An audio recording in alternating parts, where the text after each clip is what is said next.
اعوذ باللہ من الشیطان الرجیم بسم اللہ الرحمن الرحیم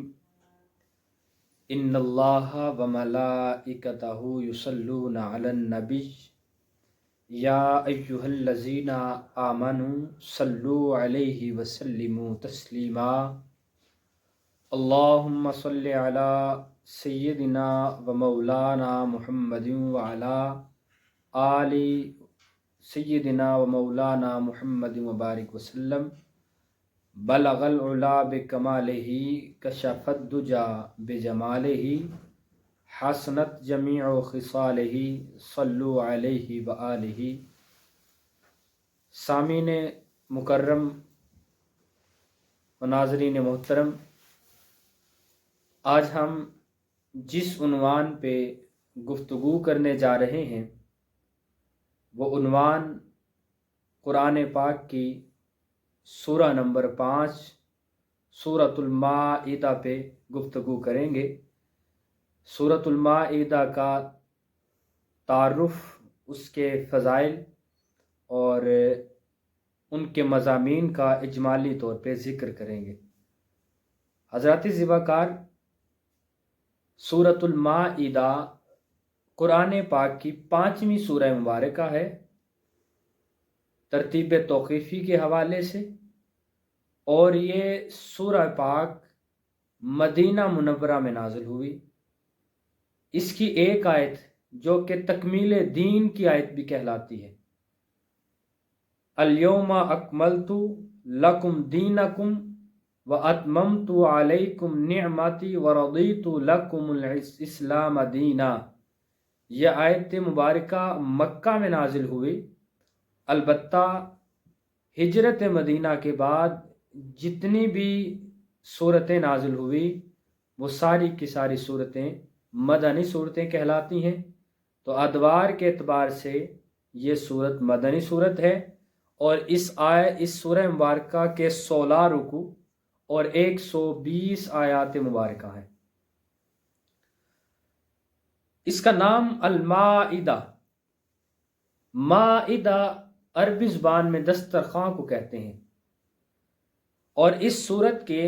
آیت نمبر 112 سے لے کر آیت نمبر 115 تک یہ واقعہ مذکور ہے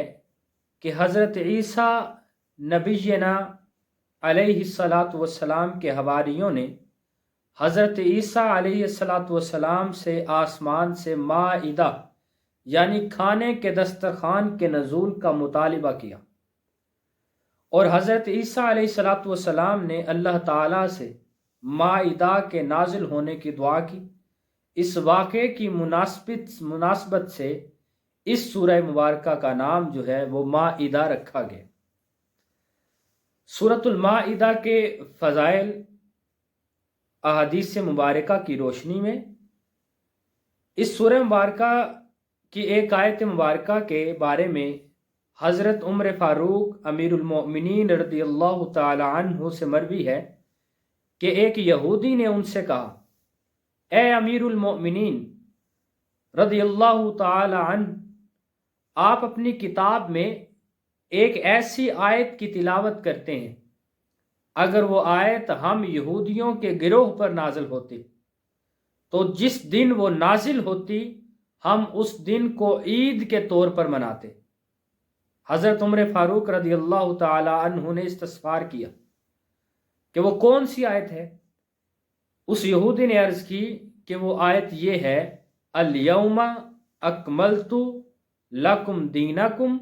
واتممت علیکم نعمتی ورضیت لکم الاسلام دینا۔ اس یہودی نے عرض کیا کہ امیر المومنین وہ آیت یہ ہے سورہ مائدہ کی آیت نمبر 3، جس میں اللہ تبارک و تعالیٰ نے دین اسلام کی تکمیل کا ذکر فرمایا کہ آج کے دن میں نے تمہارا دین مکمل کر دیا، تم پر اپنی نعمت مکمل کر دی، اور تمہارے لیے اسلام کو دین کے طور پر پسند فرمایا۔ یہودی نے کہا کہ جو یہ آیت نازل ہوئی ہے، اگر یہ آیت ہم یہودیوں پر نازل ہوتی اور جس دن یہ آیت نازل ہوتی اس دن ہم عید کے طور پر مناتے۔ حضرت عمر فاروق رضی اللہ تعالی عنہ نے ارشاد فرمایا کہ ہم اس دن اور اس جگہ کو بھی جانتے ہیں جس میں نبی اکرم صلی اللہ تعالی علیہ وآلہ وسلم پر یہ آیت نازل ہوئی، اور جب یہ آیت نازل ہوئی اس وقت حضور پر نور سید المرسلین صلی اللہ تعالی علیہ وسلم جمعہ کے دن عرفات کے میدان میں مقیم تھے۔ اب حاصل قیاس بات یہ ہے کہ مومن کے لیے جمعہ کا دن بھی عید کی طرح ہے اور عرفہ کا دن بھی عید کی طرح ہے، تو لہٰذا یہ تکمیل دین کی جو آیت مومنوں پہ نازل ہوئی ہے وہ دن انتہائی مبارکباد کا دن ہے کہ جو دین حضرت آدم علیہ السلام سے چلا اور کم و بیش 1,24,000 انبیاء کرام یکے بعد دیگرے مابعوث ہوتے رہے، اس دین کی تکمیل نبی آخر الزمان خاتم النبیین صلی اللہ تعالی علیہ وسلم کی ذات مبارکہ پہ ہوتی ہے۔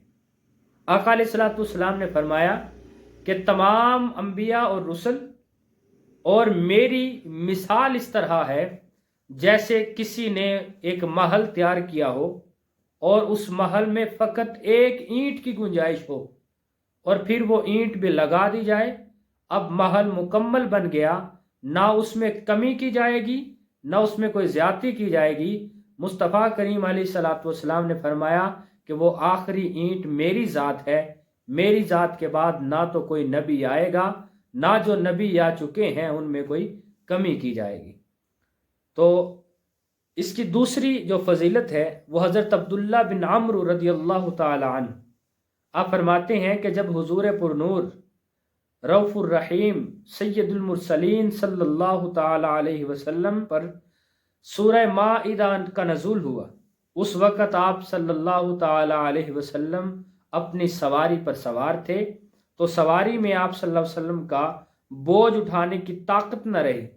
اس لیے آپ صلی اللہ علیہ وسلم سواری سے نیچے تشریف لے آئے، یعنی کہ یہ سورہ مبارکہ جب نازل ہوئی تو آقا علیہ السلام پر انتہائی بوجھ معلوم ہوا۔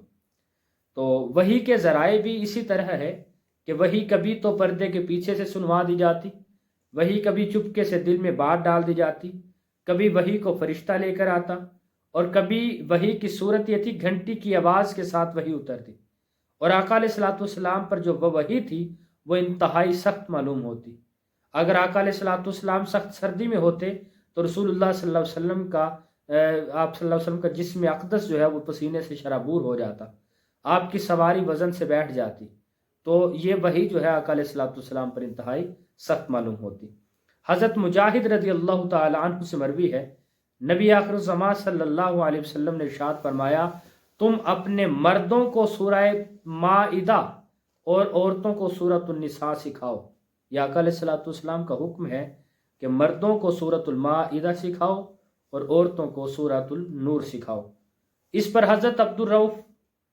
عبد الرؤف مناوی رحمۃ اللہ علیہ بڑے پائے کے بزرگ گزرے ہیں، آپ فرماتے ہیں کہ سورۃ المائدہ میں چونکہ مردوں کے لیے بہت ڈانٹ ڈپٹ ہے، اس لیے انہیں اس سورت کو سیکھنے کا حکم ملا، اور عورتوں کے لیے سورۃ النور میں بڑی حکمت نصیحت اور ڈانٹ ڈپٹ ہے، لہٰذا عورتوں کو سورۃ النور سیکھنے کا حکم دیا گیا۔ اسی طرح اب ہم فضائل کے بعد اس سورہ مبارکہ کے مضامین کا اجمالی طور پہ ذکر کرتے ہیں کہ مختصراً اس سورہ مبارکہ میں اللہ تبارک و تعالیٰ نے کن کن باتوں کا ذکر فرمایا۔ اس سورت کا مرکزی مضمون تو یہ ہے کہ اس میں یہودیوں اور عیسائیوں کے باطل عقائد و نظریات کا رد کیا گیا، اور جو ان کے باطل عقائد اور نظریات ہیں ان کو بیان کر کے پھر ان کا رد کیا گیا بڑی خوبصورتی اور صریح طریقے سے۔ اور اس کے بعد جو دیگر مضامین ہیں وہ نکات در نکات ابھی آپ کے سامنے بیان کرنا چاہوں گا۔ اس سورہ مبارکہ میں مسلمانوں کو تمام جائز اپنے معاہدے پورا کرنے کا حکم دیا گیا،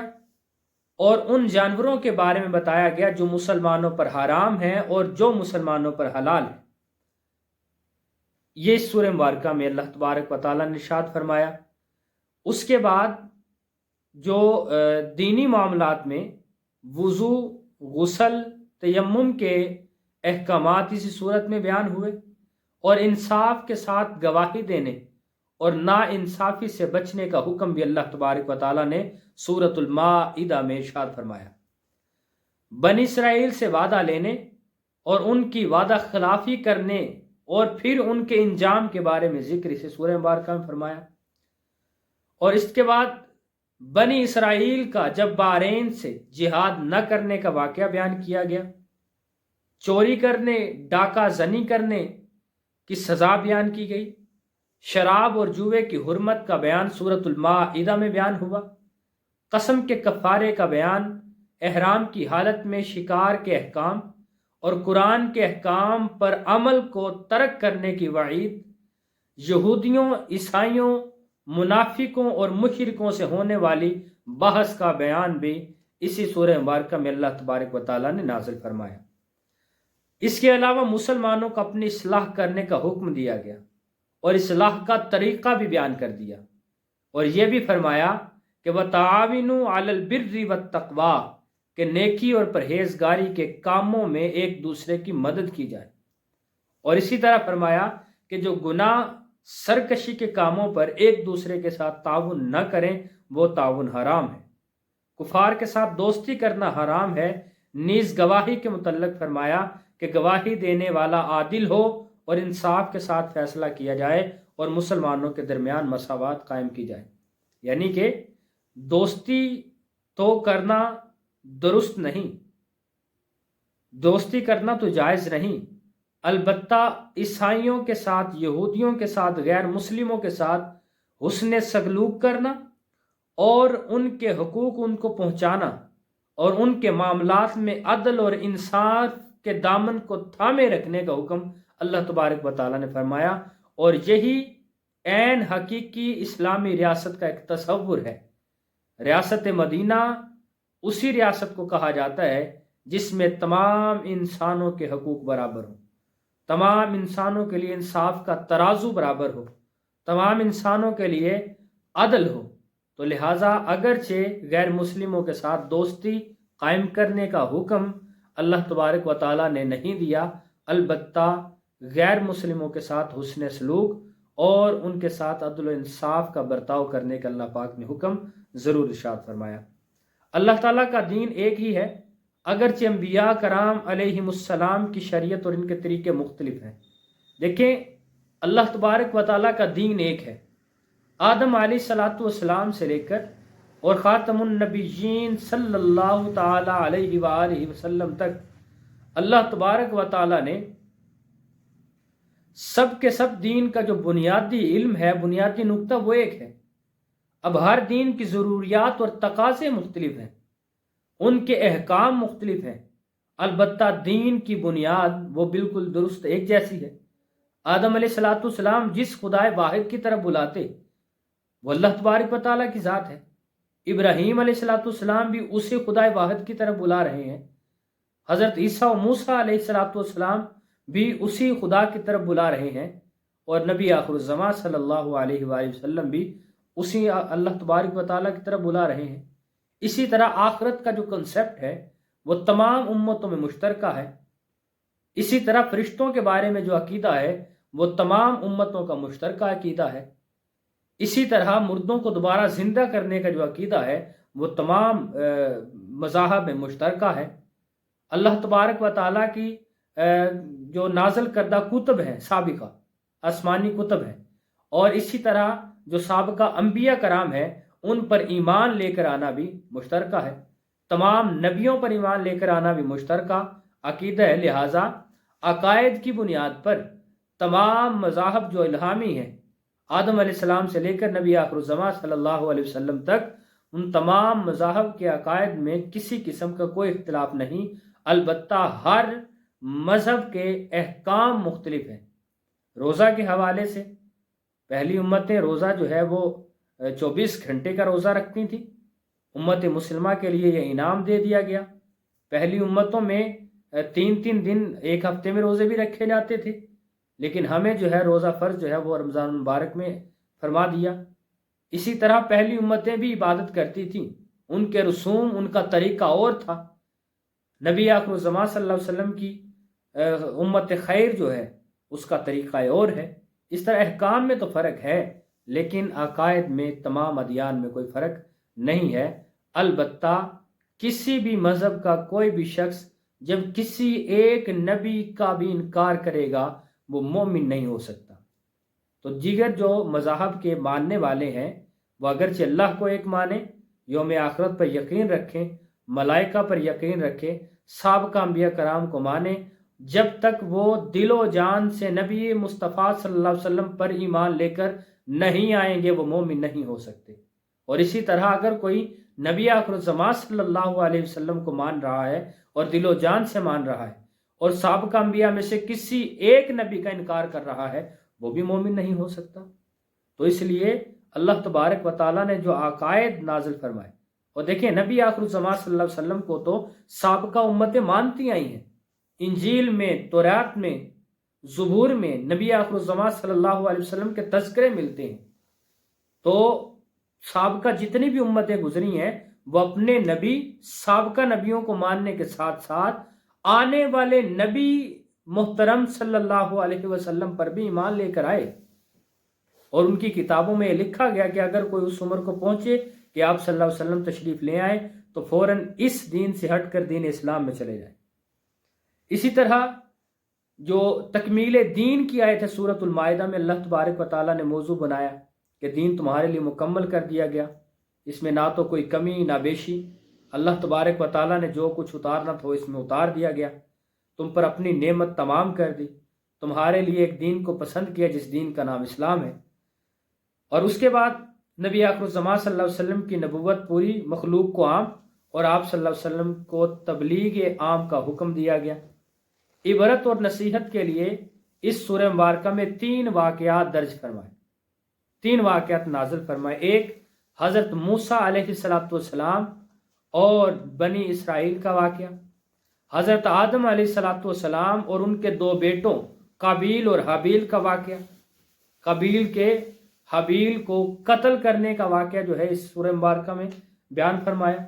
اور حضرت عیسیٰ علیہ السلام کے معجزے کھانے کے دسترخوان کے نازل ہونے کا